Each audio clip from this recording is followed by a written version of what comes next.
और ब्रह्म की प्राप्ति में मुक्ति का वर्णन तमेक नेमिक इत्यादि वाक्य से प्रत्युक्त ब्रह्म का प्रतिपादन किया गया है। ऐसी स्थिति में मैं ब्रह्म हूँ, इस प्रकार ब्रह्मत्व भाव की प्राप्ति होने पर भी प्रपंच युक्त ब्रह्म को ही आत्मस्वरूप से जाना जाएगा। इससे उसकी जो जिस प्रकार उपासना करता है वो वैसा ही हो जाता है। इस सिद्धांत के अनुसार प्रपंच ब्रह्म की ही प्राप्ति होगी और तब प्रपंच का त्याग न होने से मोक्ष की भी प्राप्ति नहीं होगी। इसलिए उससे भिन्न रूप से सेवित होने पर अमरत्व प्राप्त करता है। इस प्रकार जो मोक्ष का उपदेश किया है वह अनुपम युक्ति है, ऐसी आशंका करके श्रुति कहती है। प्रपंच से पृथक रूप से वर्णन किया गया वह ब्रह्म सर्वोत्कृष्ट ही है। उसमें भोक्ता, भोग्य और नियंता ये तीनों स्थित है। वह इनकी प्रतिष्ठा और अविनाशी है। उसमें प्रवेश द्वार पाकर ब्रह्मवेता लोग ब्रह्म में लीन हो समाधिष्ठा में स्थित हुए जन्म मरण से मुक्त हो जाते हैं।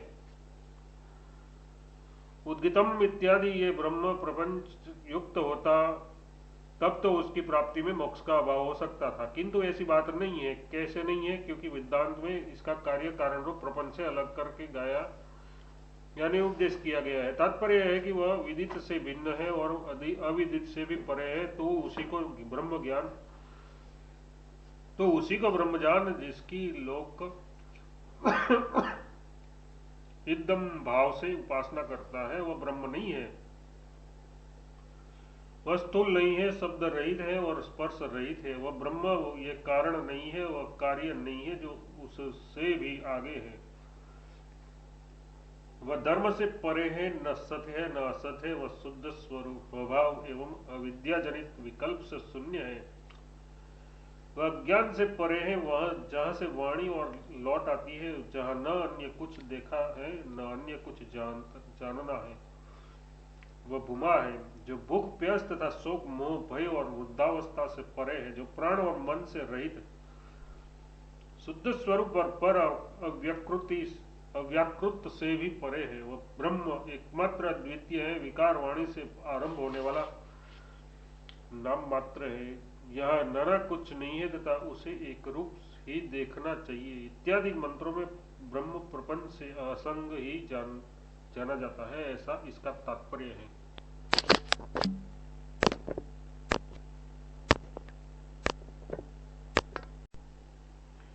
क्योंकि इस प्रकार ब्रह्म प्रपंच के धर्मों से रहित है, इसलिए वह सर्वोत्कृष्ट ही है। मूल में तो शब्द निश्चयार्थ है, परममेव अर्थार्थ सर्वोत्कृष्ट ही है, क्योंकि वह समस्त संसारिक धर्मों से अनाक्रांत है। उद्गित रूप होने से ब्रह्म उत्कृष्ट है। उसे जो जिस प्रकार उपासना करता है इस न्याय से उत्कृष्ट ब्रह्म की उपासना करने से मोक्ष रूप उत्कृष्ट फल ही होता है, ऐसा अभिप्राय है। ऐसा होने पर तो यदि ब्रह्म प्रपंच से असंग है तो और ब्रह्म का भी प्रपंच से कोई संसर्ग नहीं है, तो सांख्यवादी के समान प्रपंच की पृथक सिद्ध होने के कारण स्वतंत्र होने से विकार वाणी से आरंभ होने वाला नाम मात्र है। इस वाक्य के अनुसार प्रपंच की स्वतंत्रता स्वीकार कर उसका मिथ्यात्व बताते हुए अद्वितीय ब्रह्म रूप से उपदेश करना अनुचित ही होगा, ऐसी आशंका करके श्रुति कहती है तस्मिस्त्र इत्यादि। यद्यपि ब्रह्म का प्रपंच से संसर्ग नहीं है और वह स्वतंत्र है, तथापि प्रपंच स्वतंत्र नहीं है, अपितु भोक्ता, भोग्य और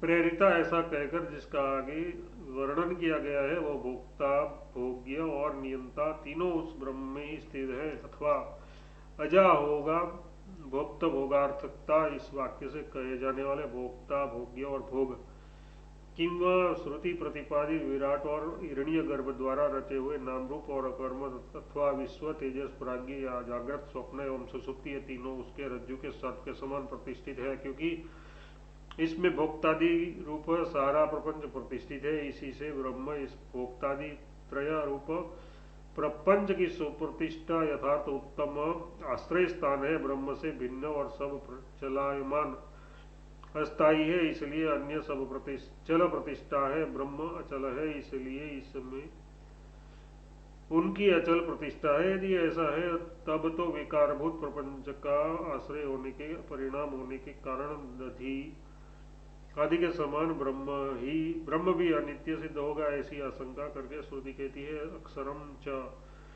यद्यपि प्रपंच का आश्रय होना विकार है, तथापि यह अक्षर है जो स्वरूप से च्युत नहीं होता, उसे अक्षर कहते हैं। यहाँ च शब्द निश्चयार्थक है, अर्थात ब्रह्म विनाशी ही है, क्योंकि विकार मायिक है।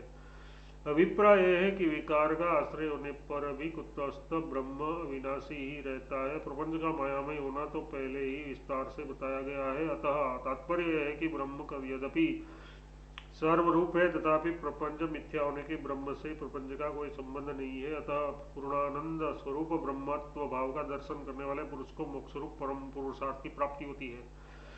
अब श्रुति ये बताती है कि उस आत्मदर्शी को किस मोक्ष की प्राप्ति होती है। यहाँ अन्नमय कोश से लेकर आनंदमय कोश पर्यंत इस देह में अथवा विराट से लेकर अव्याकृत पर्यंत प्रपंच में पूर्व उपाधि का लय करते हुए उत्तरोत्तर सुधादि के संसर्ग से शून्यवाणी के अविषयभूत ब्रह्म को जानकर ब्रह्मवेत्ता लोग ब्रह्म से लीन हो ब्रह्म विश्वादि का उपसंहार करते हुए ब्रह्म में ही लय को प्राप्त हो, मैं ब्रह्म हूँ, इस प्रकार ब्रह्म रूप से ही स्थित हो जाते हैं और तत्पर यथार्थ समाधि परायण होकर क्या करते हैं, योनि मुक्त हो जाते हैं, यथार्थ गर्भवास जन्म जरा और मरण रूप संसार के भय से मुक्त हो जाते हैं। इसी प्रकार योगी याज्ञवल्क्य भी ब्रह्मत्व भाव से स्थित होने को ही समाधि रूप से प्रदर्शित करते हैं। ये जो सबका कारण रूप अद्वितीय तत्व है, प्रकाश स्वरूप है, आनंदमय अमृत नित्य और समस्त भूतों में ओतप्रोत है, और अनन्य चित्त पुरुष उस परमात्मा को ही आत्मस्वरूप से प्राप्त कर उसी में लीन हो जाते हैं, वही समाधि कहलाती है। इंद्रियों को अपने वश में कर यमादि गुणों से संपन्न हो, मन को आत्मा में लगावे और आत्मा को परमात्मा में, फिर स्वयं परमात्मा भाव से स्थित हो कुछ भी चिंतन न करे, तब ये चित्त अखंड प्रत्यगात्मा में लीन हो जाता है, वही प्रत्यगात्मा है, ऐसा ब्रह्मवादियों ने कहा है।